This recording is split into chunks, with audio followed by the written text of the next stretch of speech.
Hello, AD. I'm Sienna Miller. Welcome to my cottage. I'm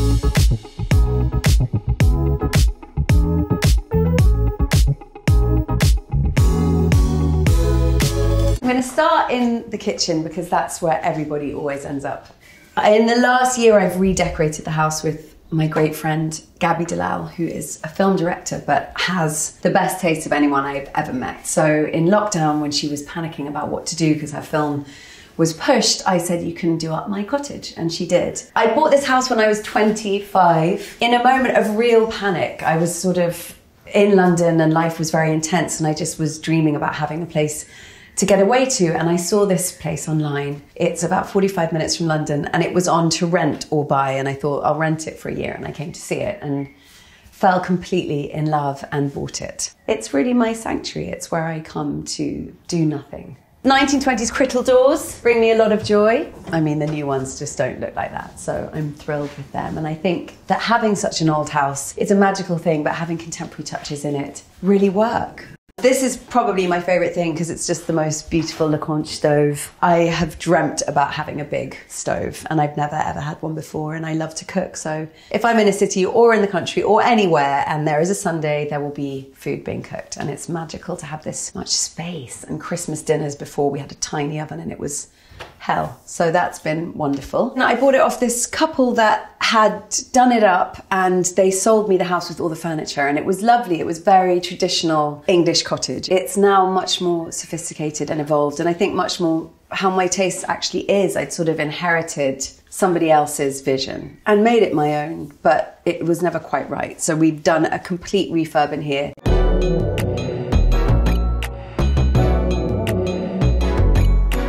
Thatch is funny. It's like the biggest tiny house you've ever seen. Somehow it keeps on going. It's like a rabbit warren, and it's got 5 bedrooms, so it can sleep. It's got 6 bedrooms. It can sleep 12 people, but it's little. So I realised that we needed a big space for lots of people, and so when we've got a lot of people, this is where we would have dinner. I love that we've got the height of that balcony there because it is low otherwise. But this is all part of the extension that was done in the 1970s, and obviously, we've got this enormous fireplace. At Christmas time, we put the tree here and we move this armchair and decorate all of this with foliage and lights and a roaring fire, and some tipsy person will get on the piano, bash out a tune. This was a gift from my first boyfriend, which I've still got and I'm very attached to. And I love all the colours in this space because although it's old, it's got a kind of contemporary feel. It's funny because it's such a cosy house, but it really does work in the summer as well. In lots of areas of the house, we've added mirrors just to kind of create the illusion of more space than there is. And there's a beautiful one there, which is fun for kids to look at and perform in. And design of this was done, as I said, by Gabby Dalal, who is really my other mother. I love colours and different textures. This is a corduroy armchair. We actually recovered this because it was my mum's from when she and my dad lived in Hong Kong. It was a big white armchair that's completely falling apart but has sentimental value, so it's recovered with kind of clashing prints. The art is from all over the place. This was a gift from my godmother Christine. This is a new artist who I met recently, Frida Jones, and she's brilliant. But I love the details of the stained glass, for example, because of the light that it creates, and I think Gabby, being a film director, is very intensely focused on light and playing with that. This used to be an old stable door, and we've replaced it with a beautiful old door and lovely painted glass. That's where we stock the booze. You have to be quite creative with a little house of where you keep things. Well, I can see a few spider webs, but that's the countryside. And wine, essential at a country cottage. This is the snuggly room where we all watch TV. This is the old part of the house, and it used to be the kitchen, so it is very, very low, but magical and cozy. And in winter, we light the fire, and it's a beautiful old roaring fire, and watch old movies at Christmas, and it's about as dreamy as it can be. The colour on the walls, it's a cream colour, but it's also got a tiny hint of pink, and Gabby actually had this pigment made up so that it's got a real warmth, but it's not too heavy.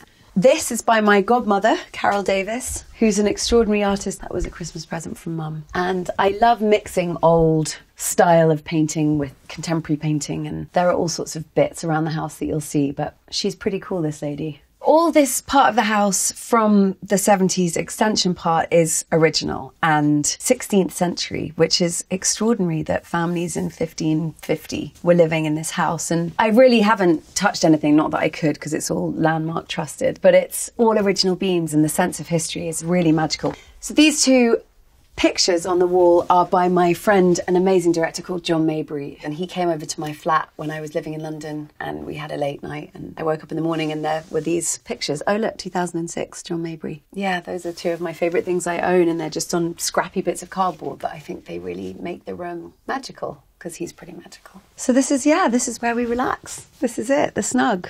Not very big, but very cosy.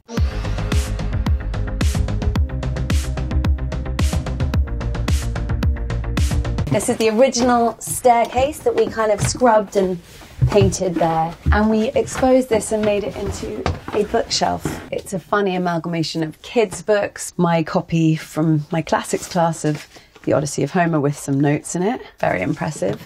Some Shakespeare, History of England, which I've pilfered from someone. Some Stanislavski. I went to the Lee Strasberg School of Acting and Lee Strasberg's inspiration was Konstantin Stanislavski. So this is called an actor's handbook that is well thumbed. I can't remember reading it, but I must have done because that's dog-eared. Maybe I gave up. Lots of history and memories there.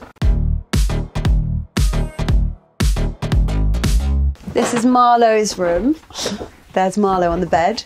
Reading. We love that book. It's a Greek mythology book. We sound like a bunch of classicists and we aren't, but I like what that says. This room is really sweet. It feels like something out of Jane Austen. The beds are quite little for somebody who's growing quite fast, but Gabby was brilliant. She found this amazing linen and then it's actually wool. And then she found sheepskins and she got them sewn onto the headboards. So that's just a cozy detail for little girls going to sleep. And again, the windows are so small that it's hard to get curtains. You don't want little croc curtains. So we've got these sheepy bits of fabric that hook up and come down at night. Yeah, this room is pretty much what it would have been. We haven't done anything to it except paint it and move furniture around, but it's got a really magical feel. Did you not manage to get that back up? And we've hidden loads of the toys. None of this house ever looks this tidy, but that's the beauty of making a film. Leaving Marlowe's room, this is the hallway. This is the stairs we came up and I didn't show you that, but that's a 1930s French lantern, Parisian lantern that I love. There's a guest room, again, a lovely space. And then this is the hallway. We created this reading nook for Marlowe because there's not much space in this hobbity little house, but we've got lots of her toys and books, and in homeschooling there was a little desk there so she could look out at the meadow. So this is my bedroom. This has been completely changed and we could do that because it's the 1970s part of the house and it's not listed, but this bedroom before kind of ended where those beams ended. There was a cupboard there.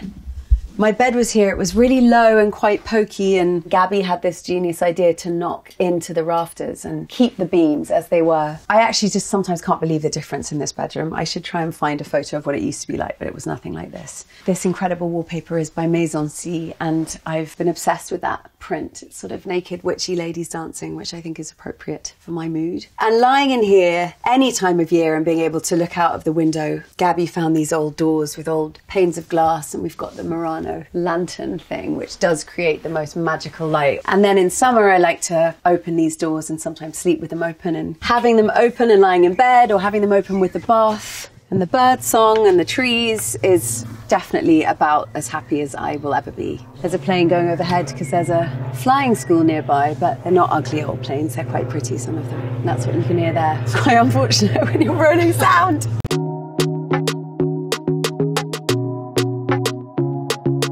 This is the bathroom with old saloon doors, a lovely shower, these beautiful Moroccan tiles. But yeah, here's some of my stuff, a bit of my perfume, which I know, I'll add that now. And then in here are all the cupboards. Hundreds of pairs of jeans and comfy jumpers. This is where I keep the stuff that I probably wouldn't be seen in, but is really snuggly. Snuggly clothes, lots of tracksuit bottoms. This is clever because the light comes on. I love that when you open it. But you'll see everything is like a shearling or a bit of knitted sock. It's cozy clothes when you're at Thatch. That's my closet. The light does bring me a lot of joy, but not much room to wear much makeup, which is a good thing because I never wear makeup when I'm at this house. Ever. Who needs to? So this is part of the hallway, and this is, we call it the Juliet balcony. Marlo sometimes stands up here with her friends and will put on performances, and what's quite fun about that is there is this beautiful red velvet curtain that you can pull back in a very theatrical way. This curtain was from my first ever flat in London. It had really, really tall ceilings, and I had these made, and then Gabby lined them with this fantastic old linen, and they look so beautiful. And yeah, peek over the edge, you'll see how good of a performance space this actually is, because you can have dinner down there and look up at the kids.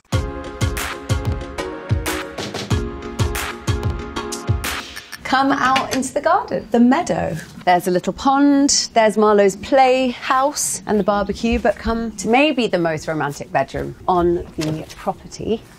These amazing old doors. And this is what we call the outhouse, where I send my friends who are madly in love, because it's very romantic. There's a wood-burning stove in winter. People like to write or read here. There's a little walk-in shower loo. What I think is magical about this was that what it used to be was just a horrible storage space with old bicycles and old furniture, and it was nothing. It was never used, but it was always a really beautiful building. Gabby cleaned it all out, and she added these amazing details on the roof. They're old signs that she found and embedded into the ceiling, and that was a surprise. The only thing that she didn't tell me she was doing. It's details like that that I just think add magical character to a place. It's very peaceful in here. And actually, I need to come and spend a night in it because it's really, really relaxing. So the cottage is on a private estate that has belonged to a family for hundreds of years, and the gardens down at the bottom are designed by Capability Brown, who was an extraordinary garden designer, and they let me roam around their beautifully manicured parkland. But this property that belongs to me is about 1.5 acres, and it's the only freehold cottage on the estate, but there's a gamekeeper up the road and there's somebody else who works on the estate down there, so it feels very, very isolated, but it's nice to know that there are people nearby. Yeah, this is the meadow.